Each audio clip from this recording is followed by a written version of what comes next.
சூப்பராக இருக்குங்க. ரெஸ்டாரண்ட் கூட தோற்று போயிடும், அந்தளவுக்கு டேஸ்ட்டாக இருக்குது. நீங்களும் ட்ரை பண்ணி பாருங்கள். ட்ரை பண்ணி பார்த்துட்டு கமெண்ட்டில் சொல்லுங்கள். எல்லாருக்கும் வணக்கம். இன்றைக்கி என்ன பார்க்க போகிறோன்னா வாழைக்காய் வச்சு மஞ்சூரியன் பண்ணி காமிக்கிறேங்க. கொஞ்சம் வித்தியாசமாக செஞ்சு காமிக்கிறேன். வீடியோக்குள்ளே போகலாம். இது வாழைக்காய், ஒரு 2 வாழைக்காய் இந்த மாதிரி கட் பண்ணி வச்சுருக்கிறேன். ரவுண்டாக கட் பண்ணி வச்சுருக்கிறேன். குடமிளகா இந்த மாதிரி கட் பண்ணி வச்சுருக்கிறேன் 1. அப்புறம் பாவக்காய், ஒரு சின்ன பாவக்காய் கட் பண்ணி வச்சுருக்கிறேன். பாவக்காய் கசக்காதுங்க, நல்லாயிருக்கும், டேஸ்ட்டாக இருக்கும். இந்த மாதிரி ஒரு வித்தியாசமாக ஒரு மஞ்சூரியன் பண்ணி பாருங்கள். ரொம்ப டேஸ்ட்டாக இருக்கும்.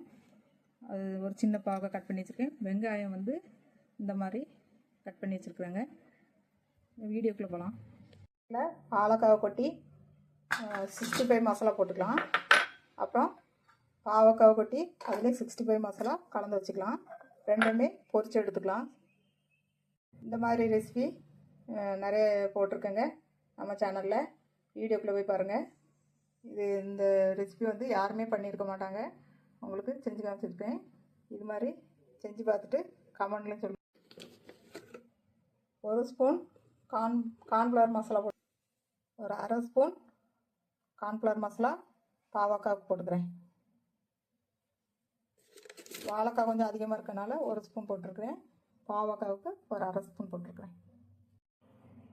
தேவைக்கு உப்பு போட்டுக்கோங்க. 65 மசாலா கொஞ்சம் சேர்த்துக்கலாம். அவங்க கொஞ்சமாக சேர்த்துருக்கேன், கொஞ்சம் அதிகமாக சேர்த்துருக்குறேன். சேர்த்துட்டு பிசைஞ்சிக்கலாம். லேசாக எலுமிச்சப்பழம் இன்றைக்கி இல்லை, எலுமிச்சப்பழம் இருந்ததுன்னா நீங்கள் கொஞ்சம் எலுமிச்சப்பழம் ஊற்றிக்கோங்க. லேசாக தண்ணி தொளிச்சுட்டு பிசைஞ்சு வச்சுக்கலாம். லேசாக தண்ணி தொளிச்சு பிசைஞ்சு வச்சுருங்க. இதை பொரிச்சு எடுக்க போகிறோம். பாருங்கள், இந்த மாதிரி ட்ரையாக பிசைஞ்சு வச்சுக்கோங்க. இதே மாதிரி இதுவும் பிசைஞ்சு வச்சுருக்கிறேன். ட்ரையாக தான் பிசைஞ்சு வச்சுருக்கிறேன். இந்த மாதிரி பிசைஞ்சு வச்சுக்கோங்க. எடுத்துருக்கிறேன். அதில் இந்த அளவுக்கு எண்ணெய் ஊற்றிருக்கிறேன். கொஞ்சமாக தான் ஊற்றிருக்கிறேன். கொஞ்சமாக ஊற்றி பொரிச்சு எடுத்துக்கோங்க. ஊற வேண்டியதில்லை நமக்கு வாழைக்காய், உடனே பொரிச்சு எடுத்துடலாம். எண்ணெய் சூடாயிடுச்சு, எல்லாம் போட்டு பொரிச்சு எடுத்துடலாம். வாழைக்காவில் இந்த மாதிரி மஞ்சூரியன் பண்ணி பாருங்கள், ரொம்ப டேஸ்ட்டாக இருக்கும். பாவக்காய் வேண்டாம்னா ஸ்கிப் பண்ணிக்கோங்க. ஹை ஃப்ளேமில் வச்சு பொரிச்சு எடுத்துக்கோங்க. பொரிச்சதுக்கப்புறம் காமிக்கிறேன். ஹை ஃப்ளேமில் வச்சு பொரிச்சாச்சுங்க, பொரிச்சிச்சு எடுத்துக்கலாம். இது இப்படியே சாப்பிட்றோன்னா கூட சூப்பராக இருக்கும். இதே மஞ்சூரியன் பண்ணி சாப்பிட்டா ரொம்ப சூப்பராக இருக்குங்க. ட்ரை பண்ணி பாருங்கள். பாருங்கள், பொரிச்சு எடுத்து வச்சாச்சு. கண்டினியூவாக வீடியோ பார்த்துட்ருக்கவங்களுக்கும் நம்ம சப்ஸ்கிரைபர்களுக்கும் ரொம்ப நன்றிங்க. இந்த வீடியோ பார்த்துட்டு கமெண்ட் பண்ணுங்கள். இப்போ பாவக்காவை பொரிச்சு எடுத்துக்கலாம். பாவக்காவை இதே மாதிரி மொறுமொறுந்து பொரிச்சு எடுத்துக்கலாம். எல்லாம் பொரிச்சு எடுத்துகிட்டு வந்தாச்சு. பாவக்காய் அப்புறம் வாழைக்காய் ரெண்டுமே பொரிச்சு வச்சுட்டேன். இப்போ மஞ்சூரியன் பண்ணி காமிக்கிறேன். சமையல் எண்ணெய் ஊற்றிருக்குறேங்க 2 ஸ்பூனு. அப்புறம் வெங்காயம் இந்த மாதிரி கட் பண்ணி வச்சுக்கிறல வெங்காயத்தை போட்டுக்கலாம். லேசாக வெங்காயத்தை வதக்கிக்கலாம். ரொம்ப வதக்க வேண்டியதில்லை, லேசாக வதக்கிக்கோங்க. அப்புறம் வெங்காயம் வதக்கியாச்சு. அப்புறம் குடமிளகா போட்டுக்கலாம். அதையுமே சேர்த்து வதக்கிடுங்க. கொஞ்சமாக உப்பு சேர்த்துக்கலாம். மிளகாவுக்கும் வெங்காயத்துக்கும் சேர்த்து கொஞ்சமாக உப்பு சேர்த்துக்கலாம். லாஸ்ட்டாக கொஞ்சம் உப்பு போட்டுக்கலாம். லாஸ்ட்டாக கொஞ்சம் உப்பு போடும்போது டேஸ்ட் ரொம்ப எடுத்து கொடுக்கும். அதனால் லாஸ்ட்டாக கொஞ்சமாக உப்பு போடுறதுக்கு கொஞ்சமாக இதில் உப்பு சேர்த்துக்கோங்க. 2 கலந்த மாதிரி நல்லா வதக்கி விட்டுருங்க. நல்லா வதங்கி வரட்டு.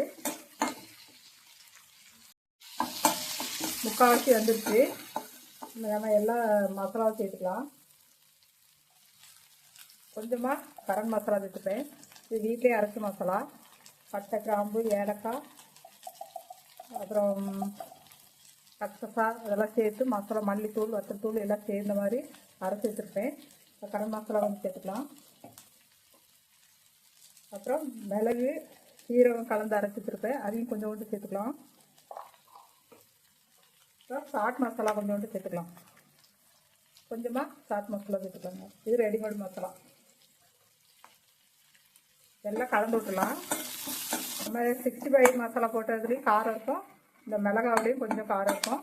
அதனால் காரம் போதுமானது. வத்தல் தூள் போட வேண்டியதில்லை. வத்தல் தூள் ஏற்கனவே கொஞ்சமாக போட்டிருக்கோம். கொஞ்சமாக டொமேட்டோ ஜாஸ் ஊற்றிக்கலாங்க. உங்களுக்கு எவ்வளோ தேவையோ அந்தளவுக்கு ஊற்றிக்கோங்க. வீட்லேயே தயார் பண்ணி ஊற்றணும்னா ஊற்றிக்கலாம். தக்காளி வச்சு அன்றைக்கி ரெடிமேடாக ஊற்றிருக்கேன். அதே லேசாக கலந்து விட்டுருவோம். கலந்து விட்டுட்டு நம்ம பொரிச்சு வச்சுருந்தோம்ல, இந்த வாழைக்காவையும் பாவக்காவையும் உள்ளே தட்டிக்கலாம்.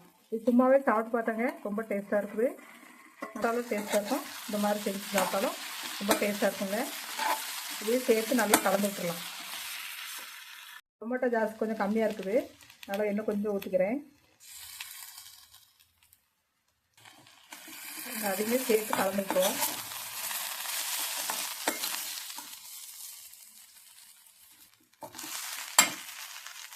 லாஸ்ட்டாக தேன் விட்டதுக்கப்புறம் தான் அவ்வளோ டேஸ்ட்டாக இருக்குங்க.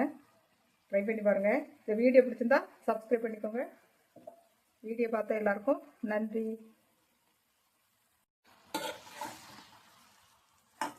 லாஸ்ட்டாக தேன் விட்டு இந்த மாதிரி கலந்து விடும்போது அவ்வளோ டேஸ்ட்டாக ஜூஸியாக இருக்குங்க. பாருங்கள், அவ்வளோ ஜூஸியாக இருக்குது. இது வந்து பருப்பு குழம்புக்கு, ரசம் இந்த மாதிரி வச்சு சாப்பிட்லாம். நல்லா இந்த ஸ்டஃப் பண்ணி சப்பாத்தியில் ஸ்டஃப் பண்ணி சாப்பிட்லாங்க. ரொம்ப டேஸ்ட்டாக இருக்கும். சப்பாத்திக்கு ரொம்ப நல்லா இருக்குங்க ஸ்டஃப்பிங் பண்ணி சாப்பிட்டா. இல்லை லாஸ்ட்டாக கொஞ்சம் உப்பு போட்டால் டேஸ்ட் எடுத்து கொடுக்கும். அதனால் ஒரு சிட்டிக்கு உப்பு சேர்த்துக்கோங்க. எல்லாமே உப்பு கரெக்டாக இருக்குது. லாஸ்ட்டாக கொஞ்சோண்டு உப்பு சேர்த்துக்கலாம். அதையுமே கலந்து விட்டுலாம். நல்லா ஜூஸியாக இருக்கு பாருங்க. புளிப்பு, காரம், அப்புறம் லைட்டு இனிப்பு இந்த மாதிரி இருக்குங்க. டேஸ்ட்டு அவ்வளோ நல்லாயிருக்கும். நீங்களே ட்ரை பண்ணி பாருங்கள். இது வந்து வித்தியாசமாக பாவக்காவிலையும் உங்களுக்கு வாழைக்காய் இதுலேயுமே செஞ்சு காமிச்சிருப்பேன். லாஸ்ட்டாக கொஞ்சோண்டு கொத்தமல்லி தழை போட்டு ஆஃப் பண்ணிடலாம். ஸ்டவ் ஆஃப் பண்ணிடுறேன். ஸ்டவ் ஆஃப் பண்ணியாச்சு. லேசாக கொத்தமல்லி தழை போட்டு இறக்கிறேன்.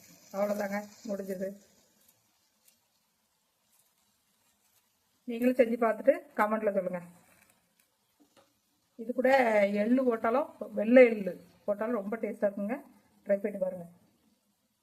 இந்த வீடியோ பிடிச்சிருந்தா சப்ஸ்கிரைப் பண்ணிக்கோங்க, லைக் பண்ணுங்கள், ஷேர் பண்ணுங்கள். வீடியோ பார்த்த எல்லாருக்கும் நன்றி. சப்போர்ட் பண்ணுங்கள்.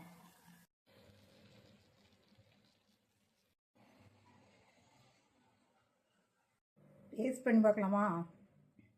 டேஸ்ட் பண்ணி பார்த்துட்டு சொல்கிறேன்.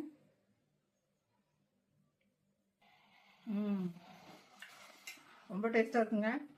ட்ரை பண்ணி